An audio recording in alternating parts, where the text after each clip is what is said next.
Hello student, आज हम discuss करने जा रहे हैं data types in visual basic. यानी कि विजुअल बेसिक में हमारे पास जो डेटा टाइप्स अवेलेबल होते हैं, आज हम उनके बारे में डिस्कस करने जा रहे हैं।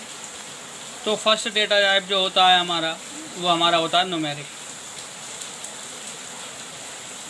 न्यूमेरिक की जनरली बात करें तो न्यूमेरिक जो हमारे पास डेटा टाइप होता है, ये हमारा स्टोर रखता है न्यूमेरिक वैल्यूज़ को। न्यूमेरिक डेटा टाइप के अंदर जो हमारे आते हैं कीवर्ड्स, वो हमारे आते हैं इंटीजर, डबल, सिंगल और लॉन्ग। और इसके अलावा और भी हमारे कीवर्ड्स होते हैं जो कि हमारे न्यूमेरिक डेटा टाइप के अंदर आते हैं। नेक्स्ट आता है हमारा स्ट्रिंग टाइप डेटा टाइप।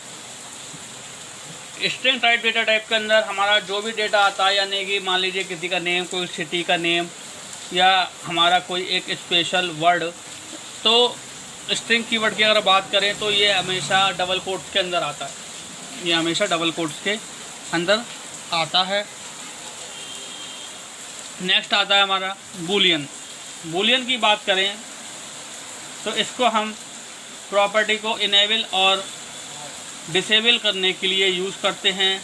इसको जनरली ट्रू और फॉल्स स्टेटमेंट के थ्रू हम लिखते हैं।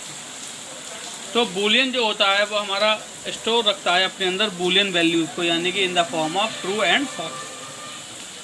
नेक्स्ट होता है हमारा डेट डेटा टाइप।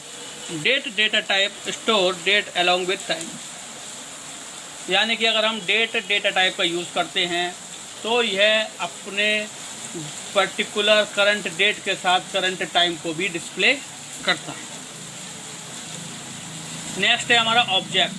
ऑब्जेक्ट की अगर हम बात करें तो इसको हम जो हमारे पर्टिकुलर प्रोसीजर्स में जो हमारे ऑब्जेक्ट्स होते हैं, ये उनको स्टोर करने का वर्क करता है।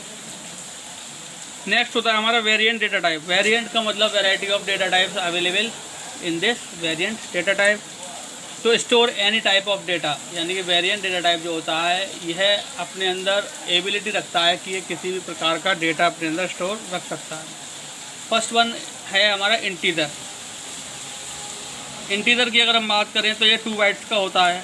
Store integers value, store integer value, यानी कि ये 2 बाइट्स का होता है और ये अपने अंदर इंटीजर वैल्यू को स्टोर रखता है। रेंज की अगर बात करें तो इसकी जो रेंज होती है वो होती है -32768 से -32768 से पॉजिटिव के 32767 तक। नेक्स्ट हमारा आता है long. Long stores integer values, यानी कि यह भी अपने अंदर इंटीजर वैल्यूज़ को स्टोर रखता है। इसकी अगर हम रेंज की बात करें तो -2 147483648 से लेकर पॉजिटिव के 2 147483648 तक।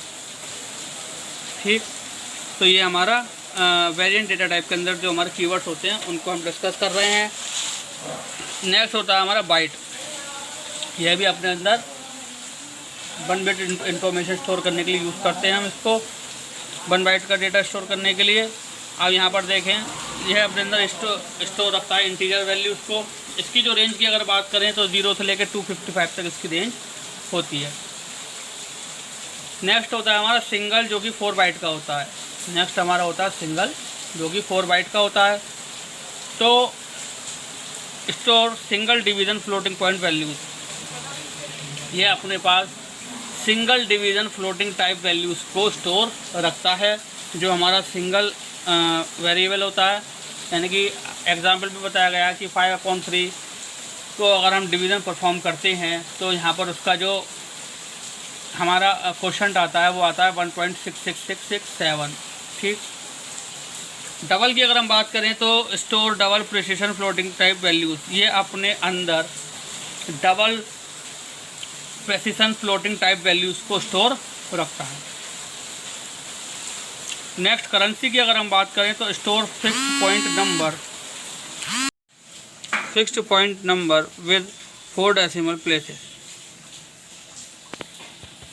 यानी कि यह अपने अंदर फिक्स्ड पॉइंट नंबर को रखता है 4 डेसिमल प्लेसेस तक, यानी कि डिवाइड होने के बाद 4 डेसिमल प्लेसेस तक ये अपने अंदर वैल्यू स्टोर रखता है और उनको डिस्प्ले करा देता है।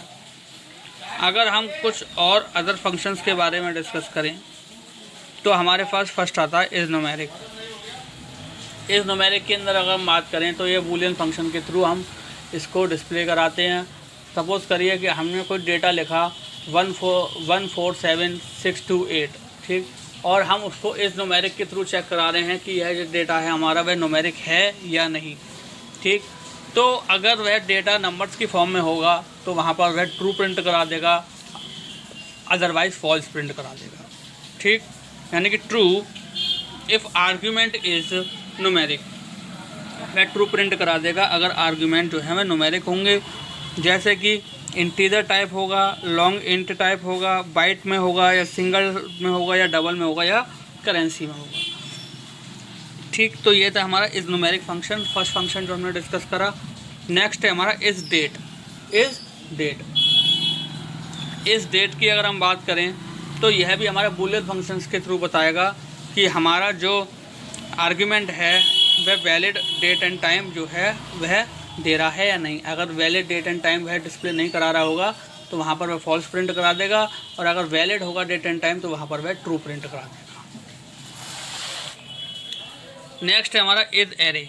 Is array, true if argument is an array. Is array में वह क्या प्रिंट कराएगा कि ट्रू प्रिंट करा देगा जब हमारा आर्ग्यूमेंट जो होगा वह एरे की फॉर्म में होगा, जब हमारा आर्ग्यूमेंट जो होगा वह एरे की फॉर्म में होगा। नेक्स्ट है हमारा is null. Is null is empty, यानी कि ट्रू प्रिंट करा देगा जब हमारा आर्ग्यूमेंट जो होगा वह इज एन ऑब्जेक्ट और नॉट इनिशलाइज, यानी कि वह ऑब्जेक्ट तो होगा बट उसको कोई वैल्यू इनिशलाइज नहीं होगी, तो वह ट्रू प्रिंट करा देगा। और अगर वह उसमें अगर कोई वैल्यू होगी तो कोई वैल्यू इनिशलाइज कराई गई होगी तो वहाँ पर फॉल्स प्रिंट करा देगा। नेक्स्ट है हमारा इज़ मिसिंग। इज़ मिसिंग, यानी कि true if argument is missing. अगर आर्ग्यूमेंट वहाँ पर मिस हो रहा होगा तो वह ट्रू प्रिंट करा देगा, नहीं तो अदरवाइज वह फॉल्स प्रिंट कराएगा। Is object, true if argument is object, यानी कि आर्ग्यूमेंट अगर किसी क्लास का या प्रोसीजर का ऑब्जेक्ट है तो वह वहाँ पर ट्रू प्रिंट करा देगा, अदरवाइज वह फॉल्स प्रिंट कराएगा। अब यहाँ पर बताया गया है कि वेरिएबल का डिक्लेरेशन जो होता है वो हम किस तरीके से करते हैं। Suppose variable dim x as integer, dim y as double, यानी कि एक्स को हमने यहाँ पर डिम स्टेटमेंट के थ्रू इंटीजर वैल्यू असाइन की है और यहाँ पर वाई को हमने डबल वैल्यू असाइन की है। एक्स इजिकल्स टू 0 और वाई इजिकल्स टू 2 + x, ठीक। इस तरीके से हमने यहाँ पर एग्जाम्पल में बताया है कि किस तरीके से हम एक्स और वाई को वैल्यू इनिशियलाइज कराते हैं।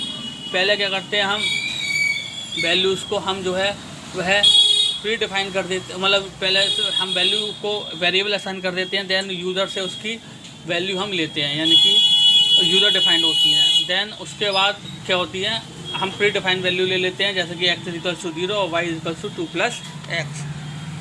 Scope and life time of a variable. Scope की बात करें तो हम general declaration dim x as integer और पब्लिक एक्स एज इंटीजर, यानी कि डिम और पब्लिक स्टेटमेंट के थ्रू ये दोनों जो होते हैं ये ग्लोब स्कोप होते हैं, ग्लोबल स्कोप होते हैं, यानी कि ये हमारा वर्डली डिफाइन होते हैं। Private sub command click dim x as integer end sub, यानी कि यह हमारा एक प्रोसीजर हो गया जो कि हम सब प्रोसीजर है यहाँ पर हमारा, ये हम प्रोसीजर के थ्रू डिक्लेरेशन अपना यहाँ पर कर रहे हैं कमांड बटन का क्लिक इवेंट के थ्रू।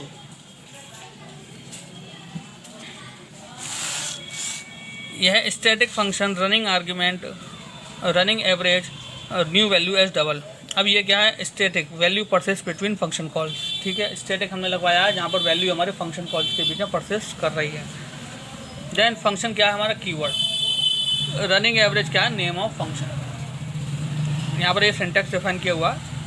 देन आर्ग्यूमेंट 1 और मोर देन 1, न्यू वैल्यू क्या है हमारा, आर्ग्यूमेंट ले रखा है हमने एज डबल, यानी कि डबल क्या है हमारा यहाँ पर रिटर्न टाइप।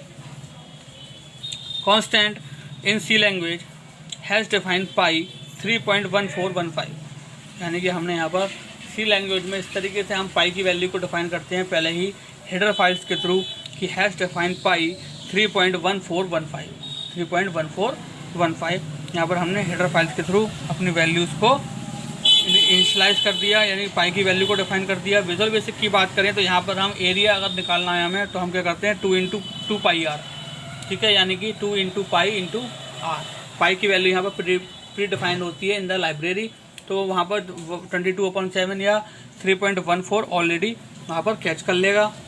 सिंटेक्स की अगर हम बात करें तो पब्लिक कॉन्स्ट पाई एज डबल, पाई की वैल्यू हमने 3.1415 ले ली, यानी कि हमने पहले पाई को एज ए डबल यहाँ पर कांस्टेंट डिफाइन कर दिया जिसकी वैल्यू हमारी कांस्टेंट होती है। तो हमने पाई की वैल्यू को नीचे बता दिया कि पाई की वैल्यू क्या है हमारी 3.1415, ठीक।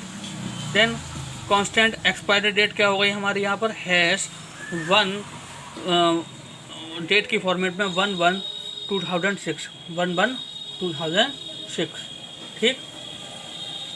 तो हमने यहाँ पर इस तरीके से अपनी एक्सपायरी डेट को कांस्टेंट वैल्यू के थ्रू ले लिया है, ठीक।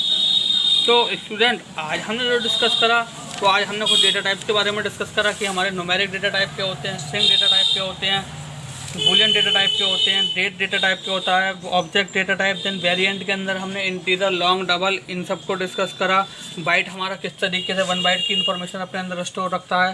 देन सिंगल जो है वो अपने अंदर 4 बाइट की single division floating point values को स्टोर रखता है। देन सम अदर फंक्शंस की बात करें तो हमने is numeric, is date, is array, is null, is missing, इन सब के बारे में डिस्कस करा कि ये बूलियन फंक्शंस में ट्रू और कंडीशन अगर हमें सेटिस्फाई हो रही है तो वह ट्रू प्रिंट करा देगा, अदरवाइज वह फॉल्स प्रिंट करा देता है वहाँ पर।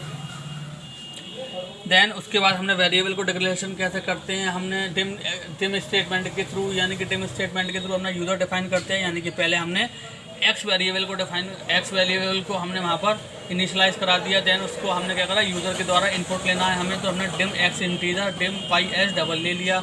अगर हमें प्री डिफाइन करना होता है तो हम प्री डिफाइन के लिए क्या कर देते हैं, x इजिकल्स टू 0 और y इजिकल्स टू 2 + x, इस तरीके से हम प्री डिफाइन वैल्यू ले लेते हैं वहाँ पर, जो कि ऑलरेडी डिफाइन होती हैं। जनरल डिक्लेरेशन की बात करें तो डिम और पब्लिक जो होता है ये हमारा ग्लोबल स्कोप रखता है अपने अंदर वर्डली, यानी कि एवरी टाइम डिफाइन करने के लिए। जब प्रोसीजर की अगर हम बात करें तो प्रोसीजर हम यूज़ करते हैं, आगे भी हम प्रोसीजर को ब्रीफ में पढ़ेंगे, डिवाइस करेंगे हम कि कमांड बटन के थ्रू यहाँ पर हमने सब प्रोसीजर का यूज़ किया जो कि हमारा क्लिक इवेंट पर वर्क कर रहा है, जिसके अंदर हमने वैल्यू को डिक्लेरेशन करा है dim x as integer. Then end sub के थ्रू हमने यहाँ पर सब प्रोसीजर को एंड कर दिया है। देन यहाँ पर हमने बताया कि किस तरीके से पाई की वैल्यू को हम सी में लेते हैं और पाई की वैल्यू को हम विजुअल बेसिक में इनिशियलाइज करते हैं। तो स्टूडेंट आई होप आज का लेक्चर आपको अच्छे से समझ में आया होगा। सो आज के लिए thank you very much, have a nice day.